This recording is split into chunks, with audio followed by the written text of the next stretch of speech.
Olá pessoal, tudo bem? Sejam bem-vindos, bem-vindas a esta revisão de Direito Constitucional para o concurso do INSS. Meu nome é Antônio Kozikowski, eu sou professor desta matéria e juntos vamos abordar os principais pontos que vão te levar à vitória, vão te levar aí à aprovação neste importantíssimo, neste aguardadíssimo concurso.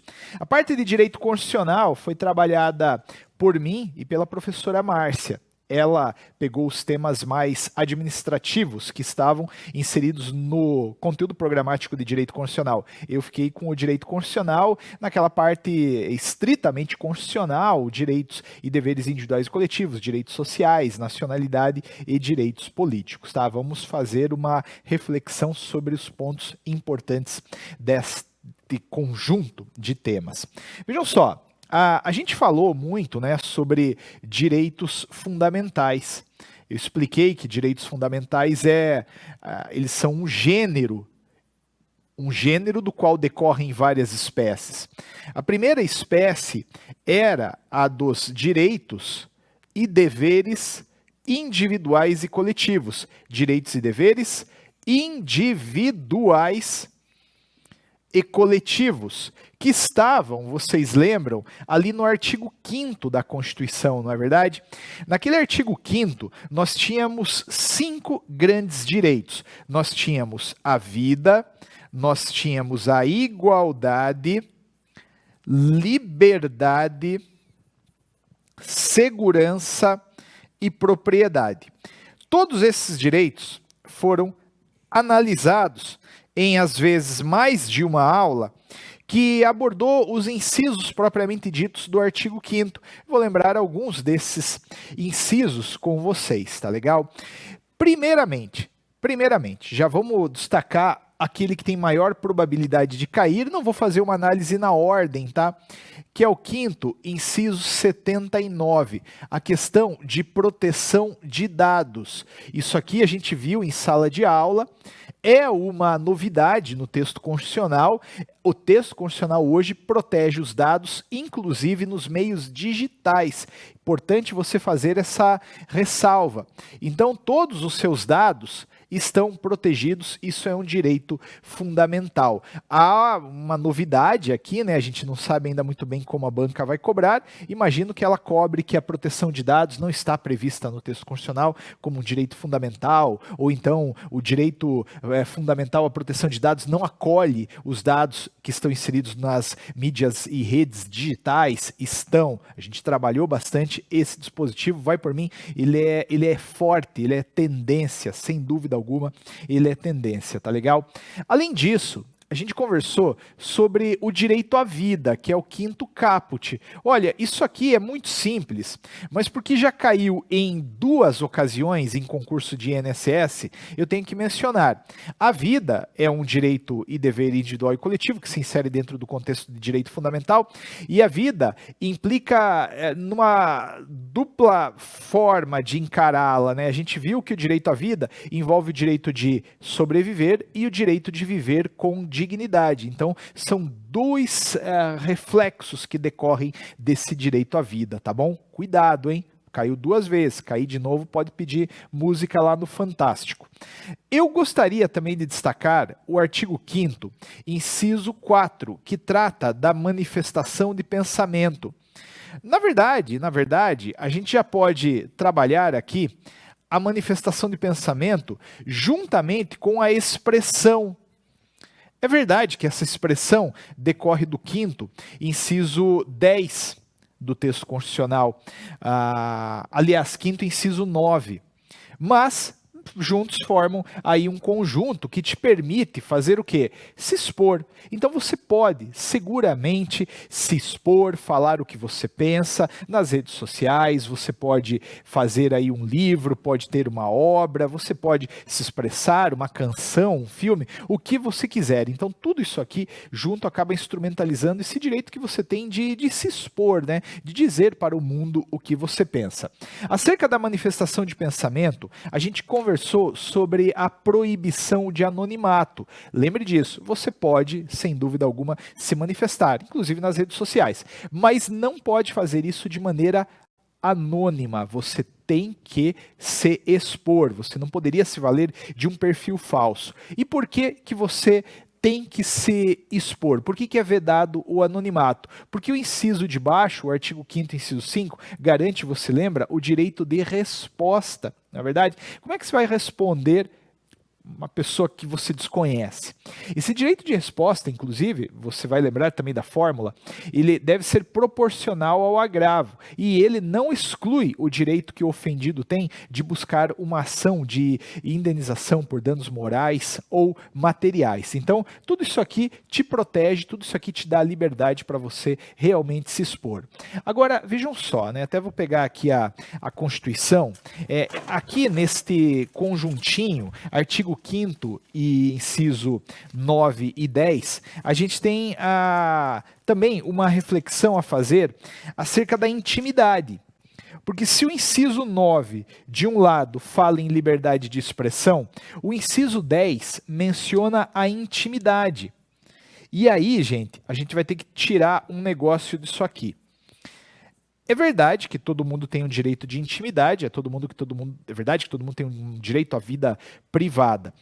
Às vezes, essa intimidade acaba entrando em choque com a liberdade de expressão, porque alguém pode querer fazer um escrito, um livro, por exemplo, sobre a vida alheia. Isso pode? Pode. A gente viu que a liberdade de expressão, ela acolhe coisas como biografias não autorizadas.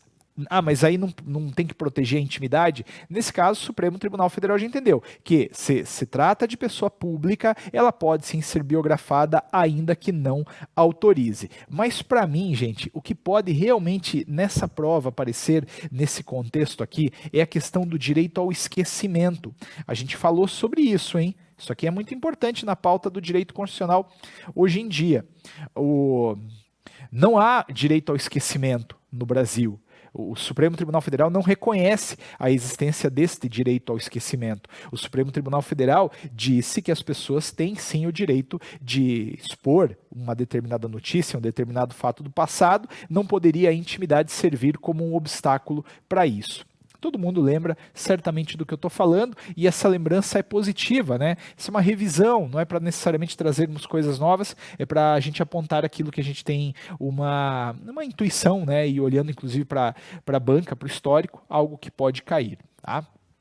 Bom, vocês também tomem muito cuidado com o artigo 5º, inciso 16, ele tem a ver com o direito de reunião. E esse direito, ele foi muito questionado nos últimos meses. A gente tem visto uma série de manifestações pró-governo, contra-governo, fecha estrada, abre estrada. Isso impactou na vida de todo mundo, direta ou indiretamente. E isso pode virar uma questão de prova. A gente sabe que esse direito de reunião é acolhido pelo texto constitucional, evidentemente. Mas a gente chegou a mencionar que esse direito de reunião, ele pode ser exercido em termos pacíficos e sem armas. Então as pessoas podem ir para as ruas se manifestar desde que pacificamente e sem armas, não é verdade? Era assim que funcionava.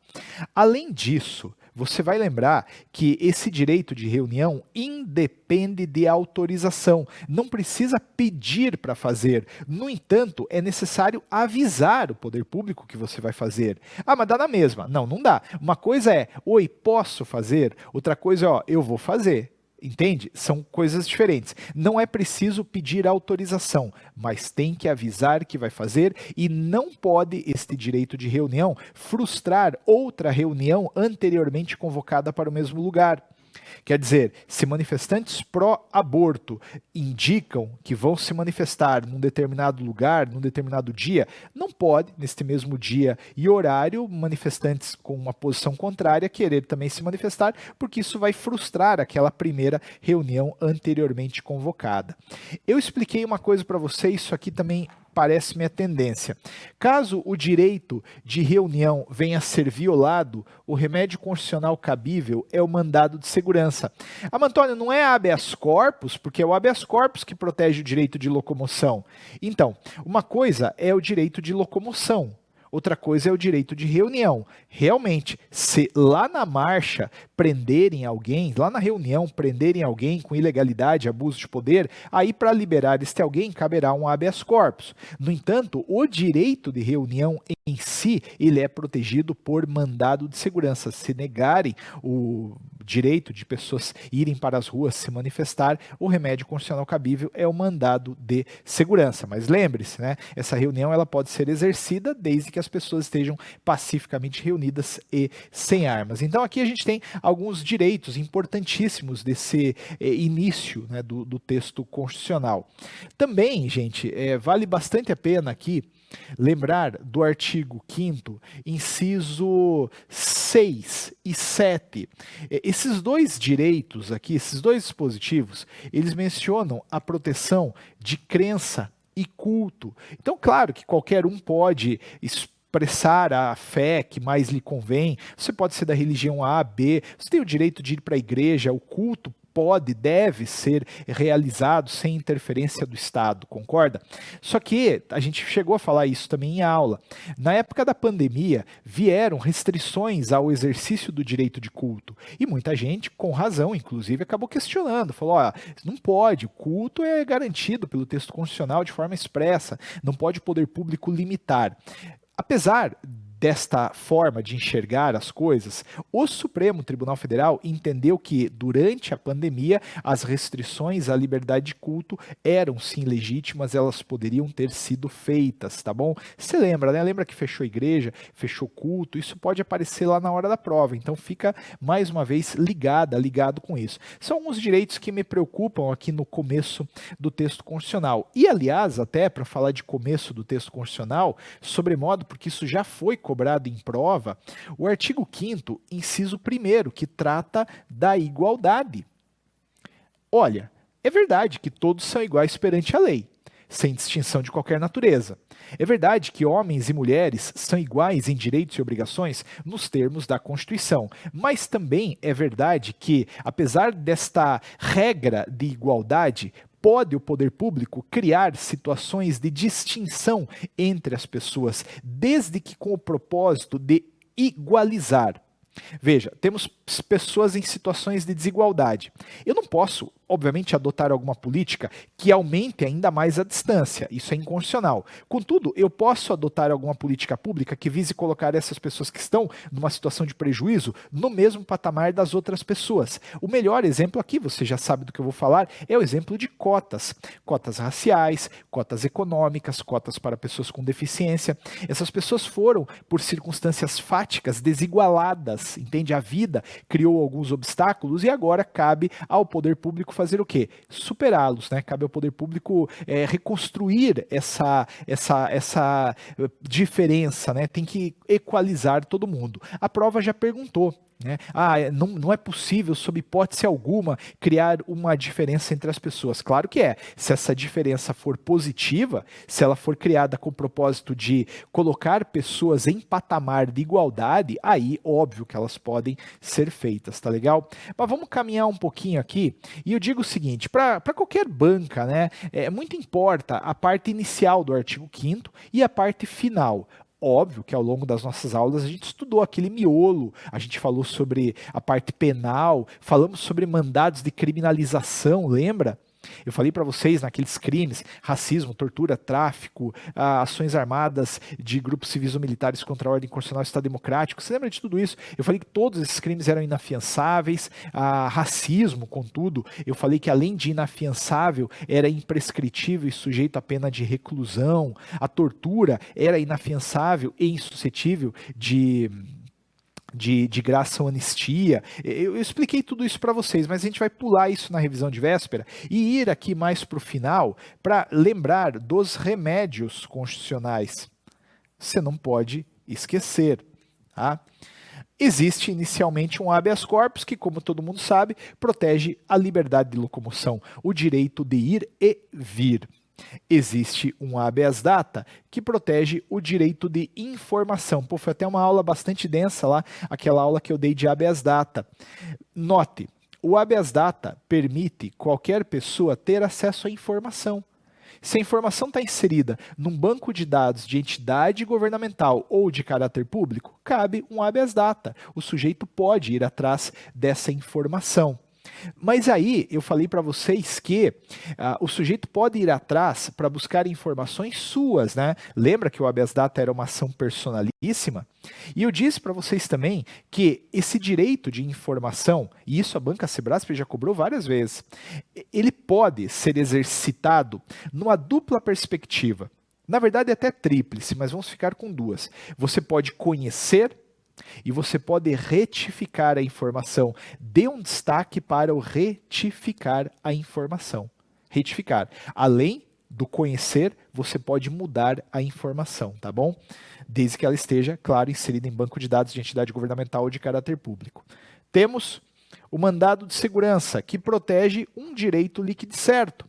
Um direito líquido certo, como, por exemplo, o direito de reunião. Direito líquido certo é qualquer direito que você possui e por documento consegue demonstrar que foi violado por autoridade pública. O direito de concorrer a um cargo público, ainda que tenha tatuagens. Veja, se o edital proíbe o sujeito de concorrer a esse cargo porque tem tatuagem, isso é violador de um direito líquido certo, isso viola o direito de igualdade. A pessoa conseguiria certamente contornar isso a partir de um mandado de segurança, que poderia ser manejado, por quê? Porque o sujeito teria nas mãos um documento, o edital. O edital veio e falou assim, ó, não pode pessoa com tatuagem concorrer. Aí, nesse caso, naturalmente, você tem aí uma hipótese de cabimento de mandado de segurança. Cuidado com o mandado de injunção. Ele não é parecido, na verdade, ele é bem distante, né? Mas o nome, às vezes, atrapalha ali na hora da prova. O mandado de injunção, ele combate a falta da norma regulamentadora. Quando a Constituição te dá um direito, mas condiciona o exercício desse direito a uma lei futura, caso não criada a lei, você pode impetrar o mandado de injunção para que o Poder Judiciário diga para você como você vai exercer aquele direito. Para exemplificar, vou pegar uma partezinha lá do conteúdo que a Márcia deu. Ela falou sobre aposentadoria especial, creio eu, de servidor público com deficiência. O artigo 40, parágrafo 4º, diz que o servidor público com deficiência pode aposentar-se antes, nos termos da lei. Perceba, precisa ter uma lei dizendo o quanto antes ele pode se aposentar. Não é verdade? A lei veio e disse que ele pode se aposentar 1 ano, 2 anos, tudo bem. Agora, se não veio a lei, ele não pode se aposentar. E aí, você concorda comigo que a falta da norma, a falta da lei, vai inviabilizar o exercício de um direito e liberdade constitucional? Nesse caso, ele poderia impetrar um mandado de injunção e o Poder Judiciário diria para ele como ele deveria se aposentar. Tá? Aí, a ação popular, queridíssima pela banca. A ação popular é uma ação de fiscalização. Qualquer cidadão pode, por ação popular, anular um ato lesivo ao patrimônio público, patrimônio histórico, cultural, meio ambiente e moralidade administrativa. Eu dei vários exemplos em sala de aula. Esses são os bens tuteláveis por ação popular. E lembre, né, quem pode ajuizar esta ação popular é qualquer cidadão. Aqui compreendido como qualquer um que exerce direitos políticos. Tem que exercer direitos políticos. Se não exerce direito político, não pode. Tá legal? Esse é o ponto. Isso aqui vai cair lá na hora da sua prova. Bom, gente, além disso tudo aqui, que está no artigo 5º da Constituição, você tem que lembrar também de nacionalidade. A parte de nacionalidade, também a banca gosta muito, e você lembra de quem são os brasileiros natos. Brasileiro nato, bom, tem vários tipos, né? De acordo com a Constituição, são brasileiros natos os nascidos na República Federativa do Brasil, ainda que de países estrangeiros, desde que eles não estejam a serviço do país de origem. Isso nos leva a 1000 possibilidades. Se uma pessoa nasce no Brasil, em regra, ela é brasileira nata. Ah, mas Antônio, os pais são estrangeiros. Bom, aí você tem que fazer uma reflexão. Se os pais não estavam a serviço do país de origem, a criança é brasileira nata. Se os pais estavam a serviço do país de origem, aí a criança não é brasileira nata e não se importe em querer saber o que ela é. De repente vem a prova e fala assim, olha, veio um casal de alemães representando, né, a Alemanha, vieram representando o país de origem, eram diplomatas. Aqui no Brasil, nasceu a criança daquela mulher que estava representando a Alemanha e estava grávida. A criança não é brasileira nata, mas obviamente você não tem que se preocupar com o que ela é. Ah, ela é alemã? Eu não sei, você vai ter que ver a Constituição deles, e a Constituição deles, para nossa alegria, não cai no edital, tá legal? Não cai no nosso edital. Além disso, também são brasileiros natos os nascidos no estrangeiro, de pai brasileiro ou de mãe brasileira, desde que qualquer um deles esteja a serviço da República Federativa do Brasil. É o caminho inverso, concorda? É o caminho contrário. Eu disse para vocês que se o Brasil manda alguém para fora e esse alguém lá fora tem um filho, o filho é brasileiro nato. Agora, Antônio, mas espera lá. Eu fui para fora e eu não fui a serviço do Brasil, eu fui por conta. Nesse caso, se eu tiver um filho, vai a criança ser brasileira nata? Bom, aí depende. Se você está fora do Brasil, não está a serviço do Brasil, conhece uma pessoa, brasileira ou não, lá no estrangeiro, tem com essa pessoa um filho, o filho será brasileiro nato se você pegá-lo e registrá-lo numa repartição brasileira competente. Pegou o nenê, registrou numa embaixada, já era, o nenê é brasileiro nato. Ah, Antônio, mas eu não registrei. Dá para ser brasileiro nato? Dá. Basta que a criança venha a residir no Brasil e opte a qualquer tempo, após a maioridade, pela nacionalidade brasileira. Então ela tem que vir para o Brasil, fixar residência aqui, e aí após a maioridade, ela tem a vida inteira para optar pela nacionalidade brasileira. Esses são os brasileiros natos. E com eles, a gente convive, né, também com os brasileiros naturalizados. Quem são os brasileiros naturalizados? Nada mais são que estrangeiros que vieram para o Brasil com o propósito de se naturalizar. Entende? E aí a Constituição, ela dá duas balizas. Se o sujeito veio de país que fala língua portuguesa, são dois os requisitos: residência ininterrupta por 1 ano e idoneidade moral. Agora, se o sujeito veio de um país que não fala língua portuguesa, basta que ele esteja no Brasil residindo há mais de 15 anos e não tenha condenação criminal. Aqui, gente, dá para fazer uma questãozinha legal. Tá? A prova, ela pode trazer alguém de um país cujo nome te permita pressupor a língua. Ah, fulano veio de Portugal. Bom, Portugal fala a língua portuguesa, então aplicam-se aqueles 2 primeiros critérios que eu coloquei. Ah, fulano veio da Alemanha. A Alemanha não fala a língua portuguesa, aplicam-se os outros critérios, né? Você vai ter que saber trabalhar com isso aqui lá na hora da prova e vai trabalhar tranquilamente. A gente viu também o tratamento diferenciado. E olha, essa altura do campeonato, especialmente a partir disso aqui, ó, você sabe que a regra é não desigualar. Você sabe que a regra é tratar todo mundo de forma igual. Contudo, existe sim tratamento diferenciado entre brasileiro nato e naturalizado. Claro que existe. Você sabe que o brasileiro naturalizado, ele não... Aliás, ele pode ser extraditado. Então, primeiro aqui vou mencionar a extradição. O brasileiro nato não pode. O brasileiro naturalizado pode sim ser extraditado em circunstâncias limitadas, mas ainda assim pode. O brasileiro naturalizado, ele pode ser extraditado em caso de crime comum praticado antes da naturalização ou envolvimento com tráfico ilícito de entorpecentes e drogas afins a qualquer tempo. Ainda, existem cargos privativos do nato. Você lembra quais são? Isso aqui cai bastante, hein? Se não lembra, você não sabe, dá tempo de estudar ainda, e é importante que estude porque isso aqui cai. Primeiramente, presidente, vice-presidente da República, cargo privativo de brasileiro nato, presidente da Câmara e presidente do Senado, ministro do Supremo Tribunal Federal, oficial das Forças Armadas, diplomata e ministro do Estado da Defesa. Estes são cargos privativos de brasileiros natos. Brasileiros naturalizados não podem ser. Atenção para o presidente da Câmara e presidente do Senado. O que é privativo de brasileiro nato é o cargo de presidente destas casas, não de deputado ou de senador. Tá bom? Aí tinha algumas outras, mas eu não vou insistir tanto, salvo a questão da perda da nacionalidade. Isso aqui é importantíssimo.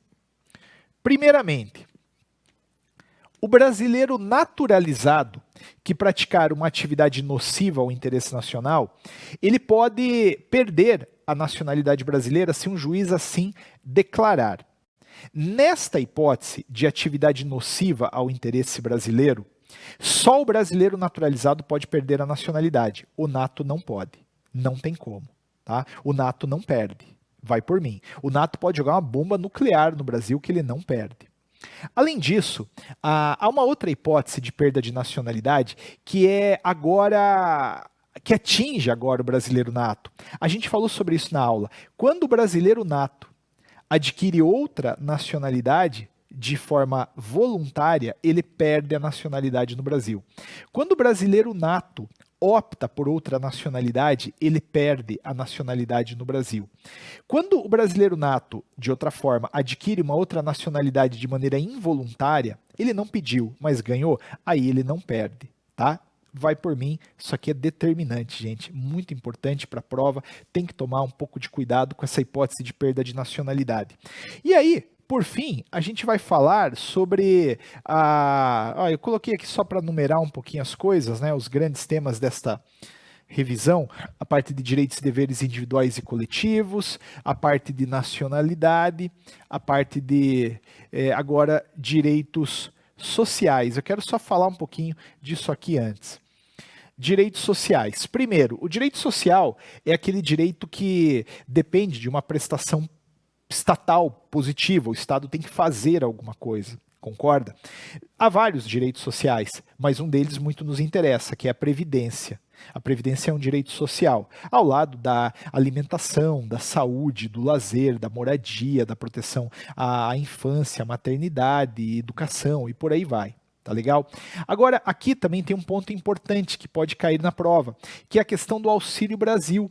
Então, aquele brasileiro cuja família está numa situação de vulnerabilidade tem direito, sim, a um benefício, tem direito a receber um auxílio por parte do poder público. Lembra disso? A gente falou, é o artigo 6º, parágrafo único. Depois entram, né, naturalmente, aqui na parte de direitos sociais, aquelas questões relacionadas a direitos dos trabalhadores urbanos e rurais. É importante, óbvio, tudo importante, mas eu não vou falar agora, porque nesses minutinhos finais eu queria rapidamente falar sobre direitos políticos. E aqui, a gente viu, por exemplo, quem pode, quem não pode, quem deve tirar título e votar. Cuidado com a idade, lembra? Quem é obrigado a votar? É maior de 18 e menor de 70, não é 60, não é 65, é 70. A gente falou sobre condição de elegibilidade. Veja só, eu quero ser eleito, o que eu preciso demonstrar? Nacionalidade brasileira, pleno exercício de direitos políticos, alistamento eleitoral, domicílio eleitoral na circunscrição, filiação partidária, e aqui importantíssimo, idades que variam entre 35 e 18. 35 para quem? Presidente, vice e senador. 30 para quem? Governador e vice. 21, prefeito, vice-prefeito, todos os deputados e juiz de paz. E 18 anos para vereador. Ah, mas Antônio, tem gente que preenche esses requisitos e não pode concorrer a nada. É verdade. A gente viu a questão das inelegibilidades absolutas, né? Os analfabetos, por exemplo, eles não podem concorrer a nada, assim como os inalistáveis, que são os estrangeiros e os conscritos. Mas finalizando essa revisão, na parte de direitos políticos, ou seja, tudo direito político é importante, né? Eu bati bastante lá na aula, naquela parte de inelegibilidade de parente, de cônjuge, você lembra realmente daquilo. Mas olhando assim agora na véspera da prova, a dica que eu daria é a seguinte: consultas plebiscitárias. Vocês lembram que concomitantemente às eleições municipais, serão feitas consultas plebiscitárias sobre assuntos de interesse local. Então, no dia da eleição municipal, você poderá ser chamado a escolher o prefeito, os vereadores da tua cidade, mas também poderá ser chamado a responder uma consulta sobre um assunto de interesse local. Vamos asfaltar o bairro A ou o bairro B? Essa consulta plebiscitária, ela vai ser aprovada pela Câmara. É a Câmara de Vereadores do seu município que vai definir qual é a consulta, quais são os quesitos, vai mandar isso com uma antecedência de 90 dias para a Justiça Eleitoral, a fim de que ela programe as urnas eletrônicas e mande para o seu colégio eleitoral. De modo que você, na tua cidade, eventualmente vai ser chamado a escolher prefeito, vereador e responder uma questão. Teu primo, que está em outra cidade, talvez ele só venha a ser chamado para escolher prefeito e vereador. Talvez ele não tenha que responder aquele questionário sobre uma demanda de interesse local. Lembra, a consulta plebiscitária é sobre interesse local. Isso não vai ser chamado para discutir uma política nacional, porque realmente não cabe, tá legal? Gente, revisão. Falamos sobre os principais tópicos. Muito cuidado com tudo isso. Altíssima chance de cair tudo que eu coloquei no quadro. Obviamente, tudo que foi dado em sala de aula é um tema potencial e a gente fez uma análise quase que exaustiva, num nível até muito além, tá? Vi gente aí fazendo concurso nível superior, vendo o curso, porque, a gente abordou tudo no nível de detalhe, preocupado com o teu futuro. Espero que você tenha gostado, tá? Te desejo toda a sorte do mundo e vai acontecer o melhor na tua vida, pode ter certeza. Vai lá com calma, lembre-se que você estudou, lembre-se que você fez o que dava para ter feito no tempo que tinha, e isso é o que basta. Obrigado, gente, grande abraço, tudo de bom, nos vemos por aí.